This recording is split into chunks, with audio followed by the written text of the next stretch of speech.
Now, for first-time home buyers, getting that dream home often comes with a surprise. Taxes and insurance make the payment jump higher than you ever expected. Now, some celebrate owning their first home. Others wonder if they should have kept renting. I'm Mike, the property tax guy. I'm a realtor and appraiser, and I also work for the assessor's office. These are their stories. So you're telling me that if I buy a house 30 years ago at $50,000, but the city develops really well and now the value of my house is at $2 million, you're telling me that I have to now pay taxes on $2 million, even though I have never seen a dime of that $2 million? I have not sold my house. This is not an investment property. This is where I live and I chose to live and I hoped to live for the rest of my life. But now you're telling me that I either have to sell my house or lose my house because I can't afford to pay taxes. And the taxes are probably more than what my mortgage was 30 years ago. You're telling me that if I give this house as an inheritance as a senior to my children and I pass away, they will either have to pay those property taxes for the rest of their lives or they risk losing the house that I have worked so hard for all this time. Property taxes is a scam. And I understand that it pays for education and it pays for teachers' salaries, but I think we need to find another way because homeowners are losing their homes every single day. If you look in the tax lien website in your state, you're going to see how many people are losing their homes. They probably paid those homes off. They probably have paid the majority of their mortgage, but they can no longer afford to pay taxes. And their mortgages go up. And if they have already paid it, now they have to pay this for the rest of their life. Or they I'm going to stop it right here. I'm going to continue, but I just want to say, though I agree with the sentiment that property taxes can be extreme and and it can come across as unfair, and I definitely get it, and I definitely can agree with that. Property tax has been around for forever, since ancient Egypt. It doesn't make it right. Depends on how you see it. Depends on your perspective. Because you got to see what the benefits you get out of property taxes. A lot of times too as well how I feel. But the federal government, I know a lot of people can feel this way too as well, with the federal government and the state government taking all this money, a third of our income out of our check. You think you get your salary, but you're getting your salary reduced by like 10, 20,000 because it's going to the government and they're using it for other things. Same thing with property taxes. I work for my money and you take my money away from me. Look at the same thing with the house. I work and I put my money into the house and you're taking it away from me. I guess the only good thing about the house is that when you get, I'm gonna say it like this, when you get your check every month, your check every month, and then you get your income taxes back, you're still not getting all of the money that the government took out your check that they're using for Social Security and FICA, whatever, FICA and all that type of stuff like that. Like you're still not getting your money. You know what I'm saying? Like it's gone, it's dispersed, and they're using it for reasons that you don't care about, or services you don't care for, and political beliefs that you don't believe in. Like it happens all the time. Now with your home, you feel like you own it. The same way with your check, you feel like you got it. But with your home, you have a little bit more leeway. You got to look at it from that perspective too as well. With your home, it's like, okay, I bought it for $50,000, but over the course of time, 25 years now, it's worth about 2 million. I either can sell it and get from up under this house and get that money. If it's worth 2 million, I bought it for 50,000. Now it's my property's worth 2 million. Now this is a thing that a lot of people might say, like they got something to get the rich people, just under the third. Like I get it, right? But the thing about it, that's the thing that people that, I'm not gonna say rich, but well-off people or wealthy people do, is that when you build up equity in something, you leave it, you dump it, and you get something else. And then you have more income, and now you have that generational wealth in your family, and you can pass it down. So yes, so when your home goes from $50,000 and is now worth $2 million, $2 million, and I know that's just an astronomical number. You know what I'm saying? I know it's not something realistic, but there are a few far in between cases that that have happened like that. Don't get it twisted now. But the thing about it is, so like, yes, your home is worth 2 million, and it goes down to your children. Your children better sell that property, unless they're rich and they can get off of sell that property. I'm a little different. Sell that property, put that money in your pocket, buy another property in your mother's legacy or this, that, and the third, and recoup that money, and keep that in the family. Be able to pay for colleges and kids' education, charities, different, that, and the third. Give, donate, build up your family. See, these are types of things that people don't talk about.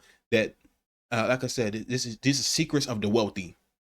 Secrets that you build up equity in something. You either can sell it, stay in it, and keep building more equity, or stay in it and lose it.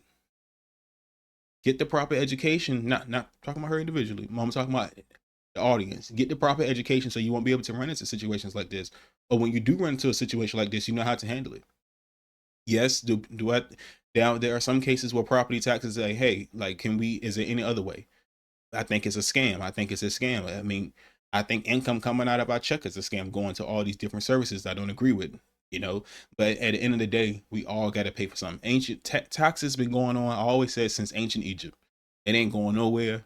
And on a state that's talking about taxes, and they're talking about property taxes, if that is the state of Florida, because they bring in roughly $360 billion in tourism.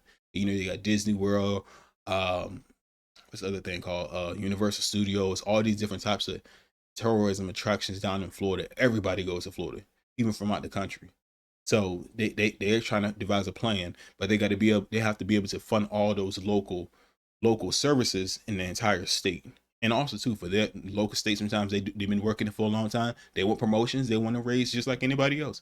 You know, so you have to bring that into consideration too as well. But property taxes aren't going nowhere. Do I think is another better way? It may be, but until somebody presents a scenario, it's going to be what it's going to be. It's going to be what it's going to be. And I feel for the mother that, and you see it sometimes, that property taxes have raised, and they got to find something to do. But a lot of times, a lot of people don't know that a lot of localities have senior citizen exemptions, and people that's for disabled exemptions, veterans exemptions, and things of that nature, where they don't have to pay any taxes at all. And of course, there's certain restrictions, certain requirements. The state has some things too as well that has more, that have more flexibility. So there are things out there to be able to help people, to be able to, when they run into situations like this, to be able to, be able to get from out under it. So this gentleman right here, he explained it perfectly. So like the lady said before, everything about the property taxes being a scam. He explains it perfectly, how when the property tax is paid for, how the process goes. Let's get to it. And when you buy the house, you get to own the house, but you still got to pay property taxes on it every single year. That property taxes goes to the government. The government does what they want to do with their property tax. And if you don't pay that property tax, they take your house away from you and they sell it to somebody else for your property tax. That is a true statement. That is exactly how it works. So in our government, this country was founded on no taxes. Everybody buys a piece of land, you own the land, you take care of the land. But then we infiltrate and we make it a city. And if you look out there on the other side of that van, by that pole, there's a road. So that road has to be taken care of by our city. Then there's grass on that side of the road and grass on this side of the road. That has to be taken care of by the city.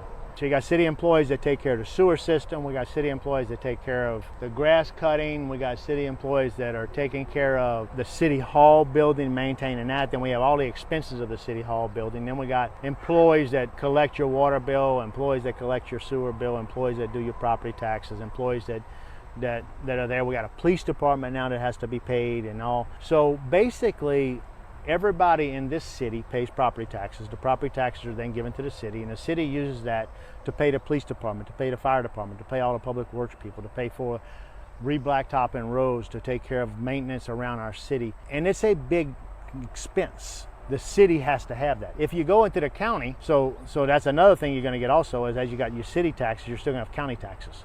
Because in another area we got county roads, and in the counties, 80% of your county taxes goes to the public school system. So the public school system is run by the county taxes. So you pay for that, and that's another tax that I don't have any kids in school. I got a kid in college, but I pay for that. So I don't have any kids in school. That my kids went to private school and everything else. So I've paid for private school and I paid for public school at the same time because I pay for my property taxes. There's no good answer for that. I mean, we want these amenities in our lives. We don't want to live on dirt roads. We don't want to, we don't want to live a primitive lifestyle, so we don't. And then everything that comes with that lifestyle, to live a better lifestyle, is paid for by our property taxes. You will pay that till you die. Insurance. I just got a. And I'm gonna stop it right there before he gets to the insurance, where he's talking about the property taxes. So yeah, you don't want to live in a Neanderthal society. You know what I'm saying? And that's the thing. That's the thing. Like, you want to be able to live in a functioning society, where we're all shaking hands and we're all helping each other out, and we're all doing these different types of things to be able to get the job done. And how we do that is paying the property taxes. Now, can property taxes be lowered and be disputed and trying to get that lowered? Like I always say, yes, they can. Go to your city council meetings, do these different types of things. The more you know, the less you have to worry about. And know the services that's going on. Elect your people that's in charge of your districts, the people in charge of your wards. your mayors, city councilmen, all these different types of things of that nature. Now, when it comes down to the city tax and the county tax, I've seen it where in Virginia it's a little different. You have some people that's in a city and that's in the county within the city, that's in the county by itself or a city by itself. Now, when it comes down to the county by itself and the city by itself, usually you want to look at the property tax rate and see how it's lower. For example, the city of Richmond has a high tax rate opposed to Chesterfield County or Henrico County, where most people live at, because it's not more land and it's nicer houses, opposed to the city of Richmond. The city of Richmond is a little bit more harder to afford a home in, because the property taxes are so high, because it's the capital of the state of Virginia, and it's a big city. I wouldn't say it's a big of a city like New York or something, or Houston, but it's a decent sized city, but if you want to be able to, a lot of people will work in the city but live in places outside the city, like the counties that I mentioned. But these counties, when you live in the county out here in this area and that area right there, you will just pay taxes to the county. If you live in that city, you just pay taxes to the city. There are some areas where you pay taxes to the city and the county, and it's usually split up pretty reasonable because they govern and they speak to each other. They usually work with each other. I believe somewhere in Northern Virginia, I believe it's like a ring of like counties and cities, and they all help each other out and cover each other. So it's reasonable, and it's not like, oh, we're $1.50 tax rate and we're $1.50. Like that's crazy. It's usually one office and they work together and they cover a whole entire area. So, but yeah.